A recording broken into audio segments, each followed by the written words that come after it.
1, 2, 3. 1, 2, 3, 4, 5, 6, 7, 8, 9, 10. 7 detik. 1, 2, 3, 4. Udah pot bunga. Kita ngukur pot bunga aja ya. Ayo yuk. Ambilan.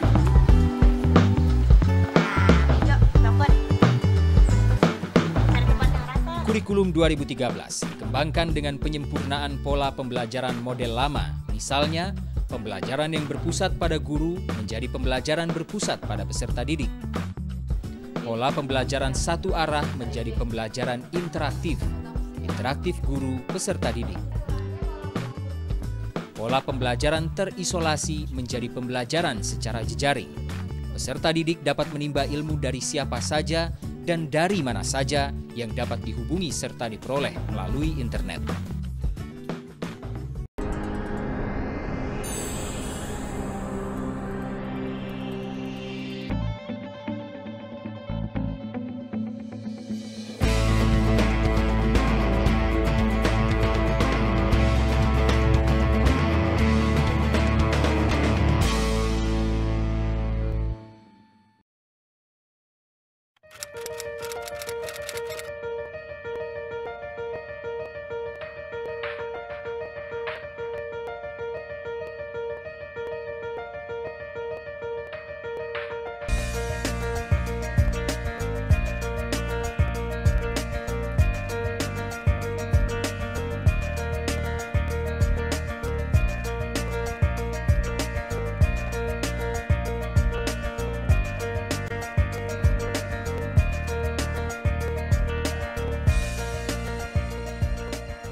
Selamat pagi anak-anak.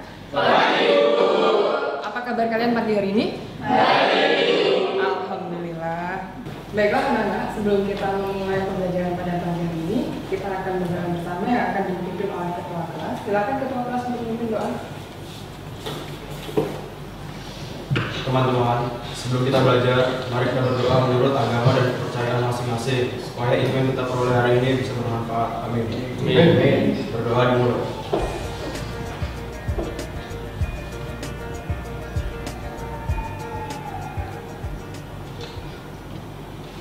Berdoa selesai. Beri salam.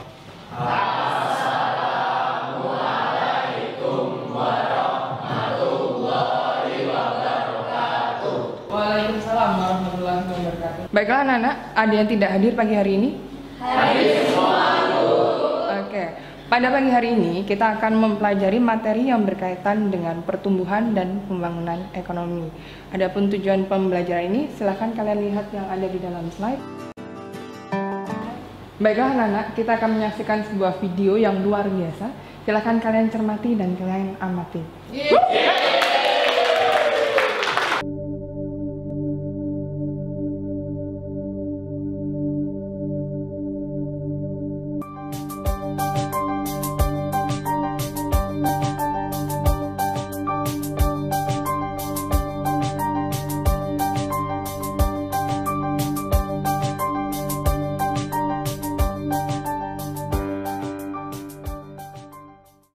Baiklah, adakah di antara kalian yang ingin memberi tanggapan berkaitan dengan tayangan tadi?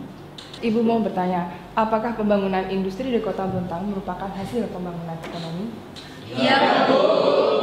Ada yang tahu nggak kira-kira apa alasannya mengapa pembangunan industri di Kota Bontang merupakan hasil pembangunan ekonomi? Saya, Bu. Oke, silakan Mama. Kan sebelum dibangun LNG Badak dan PKT, Bontang hanya hutan belantara, Bu. Jadi, semua aktivitas itu terbatas. Iya Bu, betul. Untuk bisa ke Bontang ini, dari Samarinda kita perlu menggunakan kapal selama 1 hari 1 malam. Sehingga akibatnya harga barang kebutuhan menjadi mahal sekali. Oke, kira-kira ada yang tahu apa dampak pembangunan ekonomi?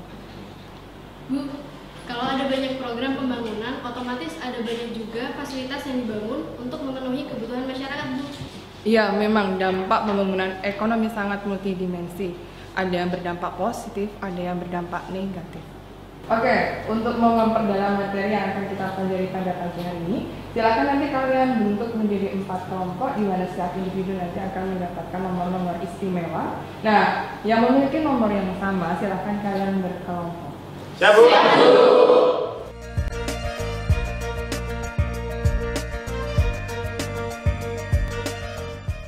Oke, silahkan kalian cek nomor yang ada di kartu kalian. Nomor yang sama bergabung dalam satu kelompok. Nomor 1, kelompok 2, kelompok 3.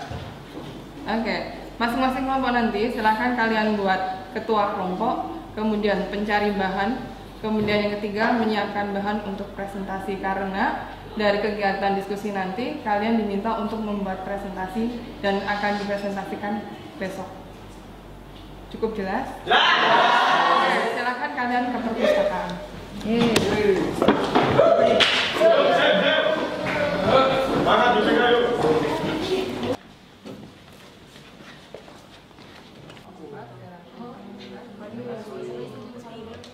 Topik, kamu cari pengertiannya.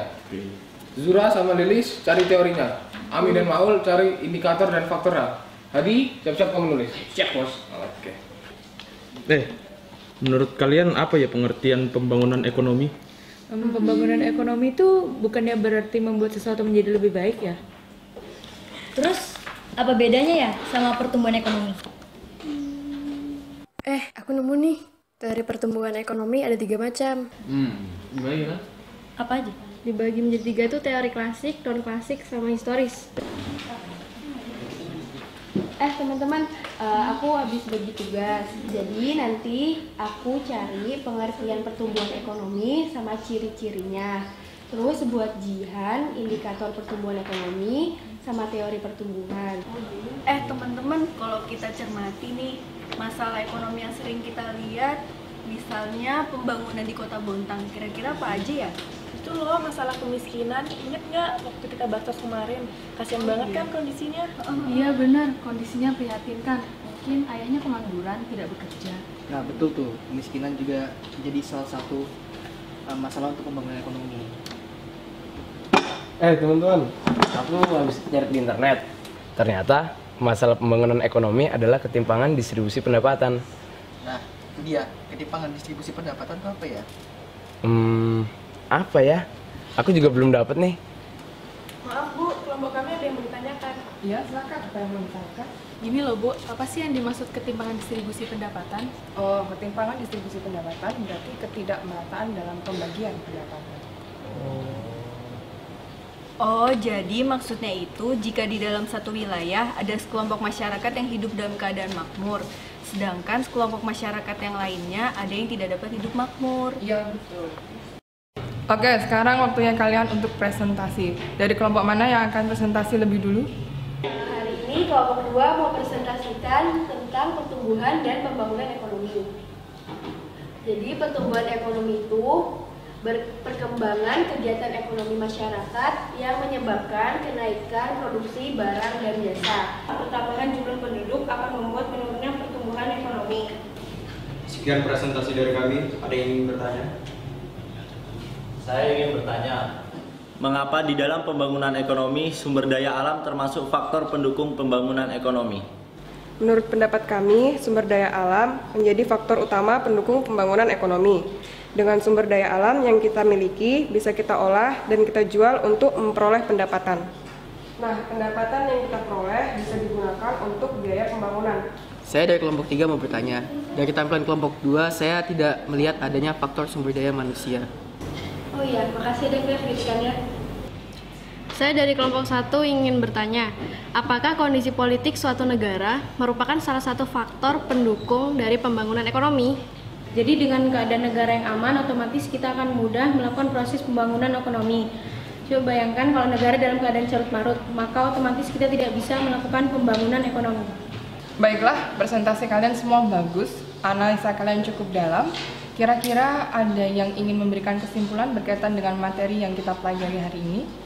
Bu, pembangunan ekonomi terdiri dari 2 faktor, yaitu faktor ekonomi yang terdiri dari sumber daya alam, modal, dan teknologi. Yang kedua, faktor non-ekonomi yang terdiri dari faktor manusia, sosial, budaya, dan kondisi politik. Bagus semua pendapat kalian. Jadi dalam pembelajaran ini kalian sudah mempelajari 4 hal.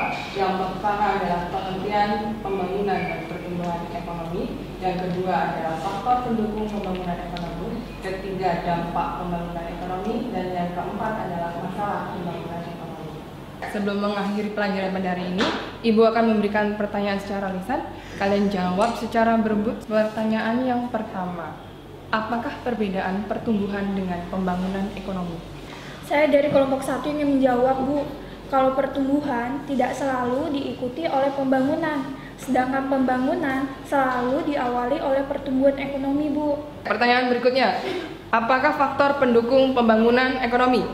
Saya, Bu, dari kelompok 3 ingin menjawab pertanyaan Ibu. Jadi, faktor yang mempengaruhi pembangunan dan pertumbuhan ekonomi itu ada banyak, mulai dari sumber daya alam, sumber daya manusia, teknologi, modal, dan juga kondisi politik. Betul, ada lagi nih satu pertanyaan. Mengapa teknologi merupakan faktor pendukung pembangunan ekonomi? Saya, Bu, dari kelompok 4, teknologi menjadi faktor pendukung karena dengan teknologi akan mempermudah dalam pengelolaan sumber daya alam, sehingga produksi yang dihasilkan akan lebih meningkat. Semua jawaban yang kalian berikan sangat bagus. Ibu minta tolong nanti masing-masing akan dibagikan lembar penilaian antar siswa untuk dinilai teman satu dengan yang lainnya. Menyenangkan sekali pelajaran tadi. Saya jadi lebih jelas tentang materi yang dibahas. Dengan mempelajari pembangunan dan pertumbuhan ekonomi, memberikan semangat pada diri saya bahwa saya harus belajar lebih giat lagi, sehingga kelak akan mendapatkan pekerjaan yang lebih baik.